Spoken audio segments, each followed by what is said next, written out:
Nah, ini dia bocoran spoilernya. Setelah Peng Bayu memerintahkan penatua Tianxing untuk mengurusi semua masalah di sekte Yuhua, sementara ia akan mengasingkan diri berlatih di kedalaman ruang dan waktu. Ini pun kita akan berpindah cerita ke TKP Pang Han berada, yang mana setelah dirinya diangkat menjadi murid sejati oleh penatua Tianxing, Pang Han pun memutuskan untuk pergi ke puncak Jialan. Dengan setelah melakukan perjalanan cukup panjang, ia pun pada akhirnya sampai di sana dan langsung disambut ramah oleh Su Yu'er dan 8 murid wanita puncak Jialan yang memberitahukan bahwa kehadirannya sudah lama dinantikan senior Jialan, menyebabkan Pang Han pun yang melihatnya segera menunjukkan rasa hormatnya kepada Yu'er DKK dengan secara hormat menyapa mereka seraya menangkupkan kedua tangannya. Yu'er pun kemudian mengajak Pang Han untuk menemui senior Jialan. Dengan segera ia memimpin perjalanan OTW menuju TKP senior Jialan, sembari juga mengingatkannya selama perjalanan untuk lebih berhati-hati lagi setelah ia diangkat menjadi seorang murid sejati dalam persaingan antar murid sejati yang menurutnya lebih kuat daripada persaingan antar murid dalam. Terlebih lagi ia sudah menyinggung Hua Tiandu yang dapat dipastikan sebagai murid sejati akan berpihak pada Kang Salju itu dan kemungkinan saja akan membuat permasalahan dengannya. Saat Pang Han pun hanya menanggapinya secara santuy dan tak menunjukkan ketakutannya sedikit pun akan hal itu, sebab ia memiliki prinsip akan memberikan pelajaran perbuatan hantaman bagi siapapun seseorang yang berniat menyenggol atau bahkan membuat permasalahan dengannya, menyebabkan Yu'er pun yang mendengarnya spontan terdiam sejenak atas prinsip barbar yang ditunjukkan Pang Han itu, sebelum kemudian ia menunjukkan rasa keponya dengan menanyakan pada Pang Han mengenai hal apa yang telah dipelajarinya selama ia pergi ke kuil Yuhua menemui penatua tertinggi sekte Yuhua, yaitu penatua Tianxing. Saat Pang Han pun memberitahukan bahwa ia hanya mempelajari sedikit kekuatan magis di kuil Yuhua dan diingatkan oleh penatua Tianxing untuk menunggu selama 1 tahun lagi agar dirinya dapat mempelajari kekuatan rahasia magis sekte Yuhua, menyebabkan Yu'er pun yang mendengarnya merasakan keraguan di wajahnya, membuatnya pun bertanya-tanya mengenai Pang Han yang harus menunggu selama 1 tahun lagi untuk mempelajari kemampuan rahasia magis sekte Yuhua itu. Mengingat dengan bakat kemampuan yang dimilikinya saat ini, itu sudah cukup membuktikan bahwa dirinya sudah layak untuk mempelajari kekuatan rahasia magis itu. Tetapi setelah memikirkan hal ini sejenak, ia pun pada akhirnya perlahan mengerti hal ini dilakukan sekte untuk mencoba melindunginya dari masalahnya yang telah menyinggung Hua Tiandu.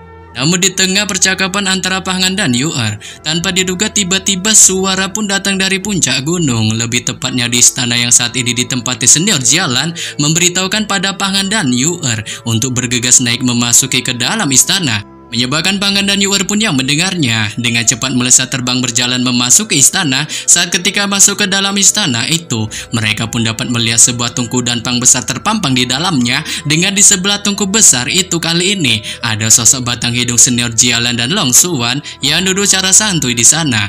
Dan ketika melihat batang hidung Pang Han masuk mendekati tungku, Long Xuan pun segera berdiri dengan cepat untuk menyambutnya, seraya mengucapkan rasa terima kasihnya atas bantuan hadiah pilihan Yang Wan Shoudan yang diberikannya waktu itu, sehingga membuatnya pun akan terus mengingat pemberiannya itu seumur hidupnya. Mendengar ini, Pang Han pun hanya menanggapinya secara santuy dengan menyuruh Long Xuan untuk tak terus membahas mengenai pil itu, sebab ia sudah sangat ikhlas memberikannya padanya.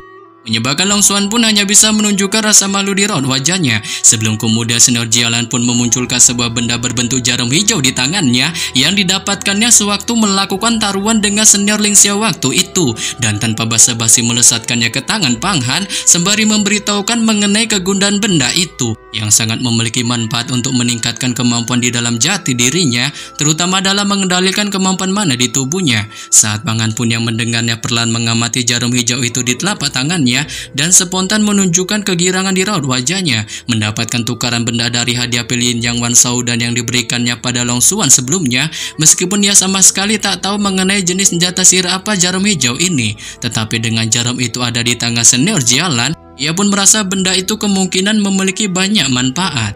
Senior Jialan pun kemudian mengingatkan Pang Han untuk tak perlu sungkan-sungkan jika memiliki pertanyaan berbau mengenai kultivasi padanya, dengan selalu mempersilahkan sesuka hatinya untuk menanyakan hal itu padanya. Tentu saja jika Pang Han masih belajar dengan Pang Qingsu, ia pun mengingatkannya untuk terus belajar saja dengannya, sebab ia mengetahui rekan sesama murid sejatinya itu memiliki pengalaman luas yang bahkan memiliki sedikit kekuatan berada di atasnya. Terlebih lagi ya kali ini masih melakukan pelatihan tertutup di sebuah tempat bernama Xiao Xinji yang merupakan suatu tempat yang sangat diidam-idamkannya untuk berlatih di sana, sebab jika seorang murid sejati dapat berhasil keluar sehabis melakukan pelatihan di tempat itu, kemungkinan sang murid sejati itu akan memiliki kemampuan yang terbilang bukan kaleng-kaleng. Mendengar ini, Pang Han pun spontan menunjukkan rasa penasarannya mengenai sebuah tempat bernama Xiao Xinji yang disebutkan senior Jialan itu, dengan kemudian menanyakan secara kepo padanya mengenai gerangan apakah sebenarnya tempat bernama Xiao Xinji itu. Saat senior Jialan pun menjelaskan bahwa Xiao Xinji merupakan sebuah tempat yang paling misterius di sekte Yuhua. Meskipun ia tahu mengenai bentuk pelatihan yang disajikan di sana, ia sama sekali tak dapat memahami dengan jelas mengenai situasi di dalamnya. Selain itu, tempat ini merupakan salah satu rahasia terbesar di sekte Yuhua yang sangat terjaga, memungkinkan hal itu tak boleh sedikit pun diketahui oleh dunia luar manapun. Menyebabkan Pang Han pun yang mendengarnya spontan menunjukkan keheranan di wajahnya dengan tak menyangka sekte Yuhua memiliki sebuah tempat yang terbilang sangat rahasia itu.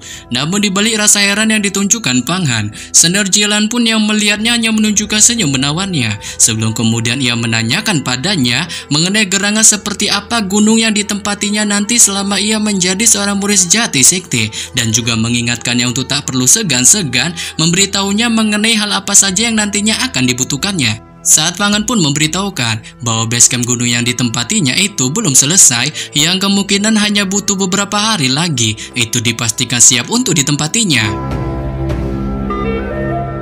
Setelah mendengar pemberitahuan dari Pang Han, senior Jialan pun hanya menganggukkan kepalanya, sebelum kemudian ia menyuruh Pang Han untuk bergegas berlatih di sebuah tempat bernama Puncak Biru di wilayah puncak Jialannya ini, sebab tempat itu memiliki hutan bambu kecil yang akar-akarnya menyimpan banyak kekuatan spiritual. Memungkinkan jika dirinya berlatih di sana, dapat dipastikan kekuatannya akan mengalami lonjakan yang cukup pesat. Saat hal ini pun membuat Pang Han yang mendengarnya segera mengikuti perintah dari senior Jialan itu dan tak lupa mengucapkan banyak-banyak rasa terima kasih padanya. Dengan pada akhirnya sosoknya pun melesat OTW pergi menuju Puncak Biru.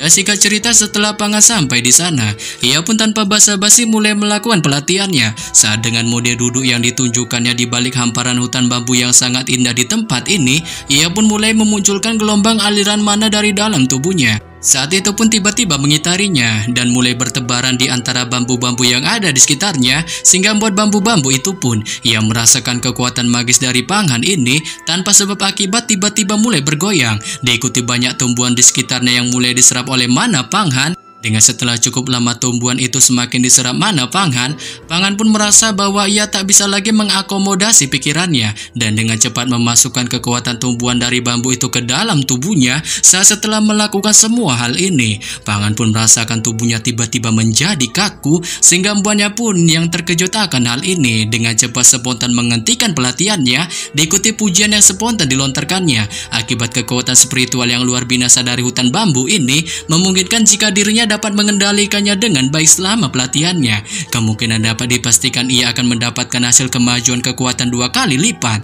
Tetapi baru saja pujian ini dilontarkan Pang Han, tanpa diduga suara Yan pun tiba-tiba terdengar di benaknya, membuat Pang Han pun yang mendengarnya spontan menunjukkan kegirangan di balik keterkejutan di raut wajahnya. Dengan tak menyangka Bang Naga itu bisa terbangun dari mode diamnya selama ia melakukan pertarungan di kompetisi daftar Sanhe. Sebelum kemudian ia memintanya untuk dengan cepat mengajarinya kemampuan Kaisar King di Muhuanggong dan juga menanyakan padanya mengenai cermin api cahaya emas yang telah dimakannya waktu itu, yang apakah bisa dipulihkan kembali. Saat Yan pun segera mengungkapkan kelezatan dari cermin itu, ia menurutnya senjata sihir murni yang terbilang sangat enak, dengan jika bisa, ia meminta Pang Han untuk memberikannya beberapa potong lagi padanya. Tetapi demikian ia pun merasa cermin api cahaya emas itu masih lemah dibandingkan dengan pil Jiu Gong Jinta dan gelang bintang milik bayi Nebula, menyebabkan Pang Han pun yang mendengarnya memuji kebagongan dari Yan itu yang membuatnya kehilangan senjata ajaib, sehingga membuatnya pun kali ini tak memiliki senjata ajaib sebiji pun. Oleh sebab itu ia pun menanyakan pada Yan mengenai tubuhnya saat ini yang tiba-tiba menjadi kaku seperti batu ketika melakukan metode pemurnian angin musim semi di hutan bambu ini. Saat Yan pun yang mendengarnya mengungkapkan pada Pang Han bahwa ada bahaya dalam pelatihannya ini yang tidak baik untuk dirinya, dengan jikalau ia ingin terbebas dari efek samping dari tubuh kaku ini, ia harus menggunakan darah kalajengking yang harus dikalahkannya di dalam hutan dan kemudian ditelannya secara paksa, memungkinkan hal itu akan memperkuat tubuhnya. Dengan cara ini tubuhnya akan menjadi semakin tirani dan terus membaik. Tetapi hal itu memiliki efek samping sirkulasi darah yang sangat menyakitkan. Bahkan lebih menyakitkan ketika pas sayangnya ditinggal mentah-mentah. Aduh. Yang oleh sebab itu Yan pun mengingatkan Pangan untuk siap secara mental akan hal ini. Dengan pada akhirnya ia pun secara bersemangat mengajak Pangan untuk mempelajari teknik kemampuan King Dim Huanggong yang sebelumnya ingin dipelajarinya. Pangan pun kemudian memasuki mode pelatihannya, memfokuskan semua pikirannya di dalam kepalanya. Diikuti kata-kata metode King Dim Huanggong yang mulai terjabar di dalam kepalanya, sehingga membuatnya pun kali ini secara bertahap mulai memahami metode kultivasi itu dengan membagi semua mananya menjadi dua, dan tiba-tiba muncul dua simbol di telapak tangannya. Dua simbol ini terdiri dari banyak karakter kecil yang melarikan diri. Saat ini pun menyebabkan Pangan yang melihatnya segera memunculkan kekuatan hisab yang segera dialirkan ke dalam tubuhnya, sehingga membuat Pangan pun kali ini tiba-tiba merasakan rasa sakit yang hebat di sekujur tubuhnya. Tetapi ia mencoba menahannya sekuat tenaganya tanpa mengucapkan sepatah kata pun. Dan ketika rasa sakit ini masih dirasakan Pangan, suara Yan pun tiba-tiba terdengar mengingatkannya untuk terus menahan rasa sakit tiada tara yang dialaminya itu, sebab hal itulah yang akan membuatnya semakin menjadi kuat. Dengan hanya pada saat itulah ia akan dapat membuat kemajuan yang sangat pesat. Menyebabkan Pangan pun hanya bisa terus mendengarkan pengingat bagong dari Yan itu, sembari terus memfokuskan pelatihannya di bawah rasa sakit tiada tara yang saat ini dialaminya.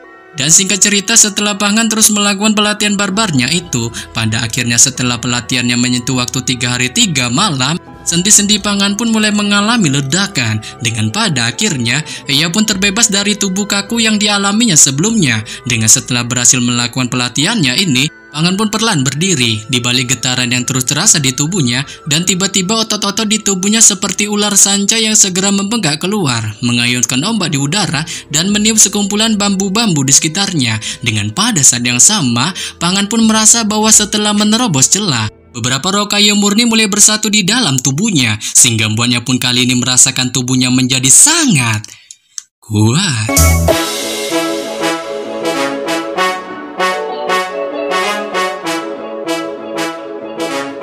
Yap. Sampai di sini saja saya menyampaikan bocoran spoiler Immortality Season 3 episode 16 yang baru tayang Jumat ini. Akhir kata saya ucapkan bye-bye.